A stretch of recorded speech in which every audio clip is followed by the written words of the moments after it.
आज जो मैं क्वेश्चन कराने जा रही हूँ ये है क्लास 12th का बायोलॉजी का इवोल्यूशन चैप्टर है, जिसका ये बहुत इंपॉर्टेंट क्वेश्चन है। Oparin हेल्डेन theory of origin of life, जिसे मॉडर्न थ्योरी भी कहा जाता है, और ये थ्योरी आपकी कीमोजेनी नाम से भी है, और ये केमिकल इवोल्यूशन की थ्योरी भी है, जिसमें ये बताया गया है, ओपेरिन एंड हेल्डेन ने ये बोला है कि जो फर्स्ट लाइफ जो आपकी आई थी वो कहाँ से आई है, वो नॉन लिविंग से आई है। पहली बार ये नॉन लिविंग से आ गई है, और इसके बाद ये बाद में क्या हुआ है कि बाद में लाइफ से लाइफ आई है। यानी कि according to this theory life originated upon earth spontaneously from non living matter. सबसे पहले ये नॉन लिविंग मैटर से आई है, इसके बाद और इसी को क्योंकि इसमें बहुत सारे इनऑर्गेनिक कंपाउंड जो है वो सिंपल ऑर्गेनिक कंपाउंड में कन्वर्ट हुए, उसके बाद ओवर चेंजिंग इन्वायरमेंट के कंडीशन के कारण, और उसके बाद ये जो है क्या हुआ, कॉम्प्लेक्स ऑर्गेनिक कंपाउंड में चेंज हुए, तो इसे केमिकल इवोल्यूशन भी कहा जाता है।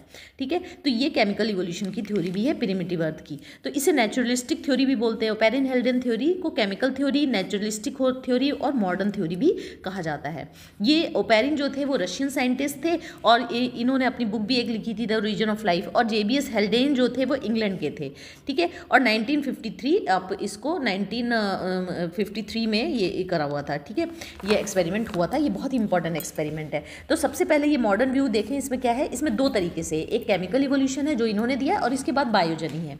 ठीक है, तो इसके ये केमिकल इवोल्यूशन की थ्योरी है। इसमें सबसे पहली फेज हमारी कौन सी आती है, एटॉमिक फेज। देखिए ये जो एटॉमिक फेज है, सबसे पहले क्या आप लिखोगे कॉपी पे कि थ्योरी ऑफ केमिकल इवोल्यूशन या Oparin हेल्डेन theory was proposed by Oparin of Russia and हेल्डेन of England and in 19 आपका वो 53, ठीक है 38 कह सकते हैं। इसके बाद यहाँ पर क्या हो रहा है कि ये आपको बताना है कि ये जो आपकी थ्योरी है ये pre existing non living organic molecules, ये लाइफ कैसे ओरिजिनेट हुई, किससे, pre existing non living organic molecules से, और फॉर्मेशन ऑफ लाइफ हुआ जो कि प्रीसीडेड बाय केमिकल इवोल्यूशन की वजह से हुआ है, इसे कीमोजेनी बोला जाता है। तो इसमें प्रिमिटिव कंडीशन ऑफ अर्थ की जो है वो कैसी थी, बहुत हाई टेम्परेचर था, वॉल्केनिक इरप्शन होते रहते थे, लाइटनिंग एंड रिड्यूसिंग टेम्परेचर था। तो यहाँ पर सबसे पहली जो आपकी स्टेज आएगी वो है एटॉमिक फेज। एटॉमिक फेज यानी जो ये कंडीशन थी रिड्यूसिंग एटमॉस्फेयर की, इस समय बहुत सारे एटम्स जो है, बहुत सारे एलिमेंट्स के, जैसे hydrogen, oxygen, carbon, nitrogen, sulphur, phosphorus, ये essential for formation of protoplasm, ये यहाँ पर थे,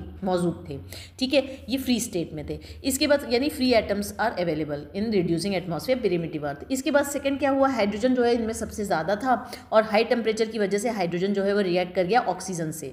जब ये हाइड्रोजन जो है ये ऑक्सीजन से रिएक्ट कर गया तो इसने क्या बना लिया, इसने बना लिया आपका वाटर, इसने वाटर बना लिया। ठीक है, इसने वाटर बना लिया, और फिर क्या हुआ, ये हाइड्रोजन ये जो है आपका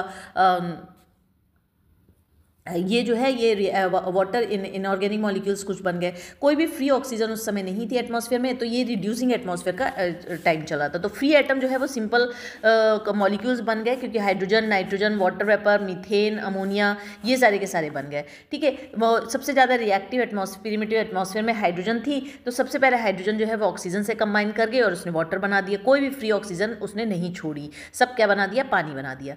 ठीक है, 10 प्रिमिटिव एटमॉस्फेयर कैसा हो गया हमारा, रिड्यूसिंग हो गया, यानी विदाउट फ्री ऑक्सीजन हो गया।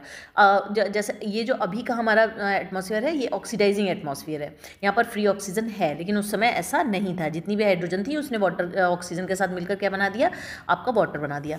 अब यहाँ पर क्या हो गया, यहाँ पर हाइड्रोजन जो है वो नाइट्रोजन से भी कंबाइन हुआ, उसने अमोनिया बना दिया, वाटर से भी कंबाइन हो गया, यानी इन सब चीज़ों से मिलके, यानी कि कौन कौन से हमारे बन गए, यहाँ पर हाइड्रोजन जब रिएक्ट किया तो यहाँ पर हमारे बहुत सारे मीथेन बन गया, और आपका अमोनिया बन गया, है ना, और वाटर वेपर था ही, हाइड्रोजन गैस था ही, ये सारी, और CO2 भी था।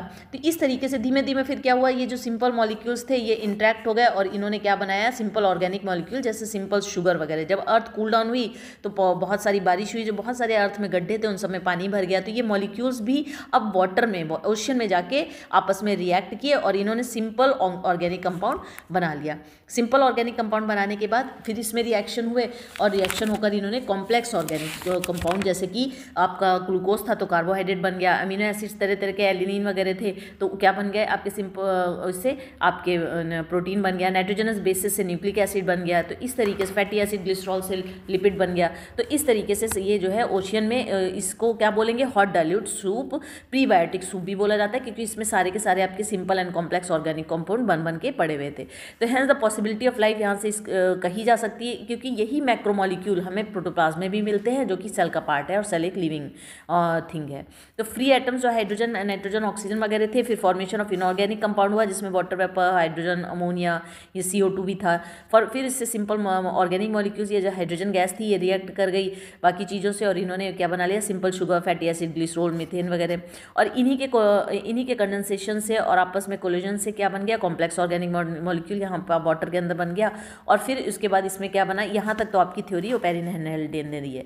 इसके बाद आपका ईओबायन जो कि फैटी एसिड मेम्ब्रेन बन गई इन पॉलीसेक्राइड में, ये जो कोसरवेट भी बोलते हैं। न्यूक्लिक एसिड कंट्रोल कोसरवेट बन गया। फिर इसमें आगे चल के न्यूक्लियस भी विदाउट ऑर्गेनाइज था प्रोकैरियोट में, कोई ऑर्गेनाइज पहला सेल हेटेरोट्रॉफ आया। उसके बाद ये जो है आपका प्रोकैरियोटिक फोटोसिंथेसिस स्टार्ट हो गई। जब फोटोसिंथेसिस स्टार्ट हो गई तब जाके यूकैरियोट्स बने। तो यानी कि सीक्वेंस क्या है, फ्री एटम, इनऑर्गेनिक मॉलिक्यूल बने, इनऑर्गेनिक मॉलिक्यूल से सिंपल ऑर्गेनिक एटम बने, इज सिंपल ऑर्गेनिक मॉलिक्यूल से कॉम्प्लेक्स ऑर्गेनिक मॉलिक्यूल बने, फिर कोसरवेट बना, फिर ईओबायन बना, फिर जाके फ्री जीन्स बने। जब जीन बन गए तब प्रिमिटिव सेल बना। तो इस तरीके का आंसर आपको लिखना है इस क्वेश्चन में, ठीक है। तो होप आपको समझ में आ गया।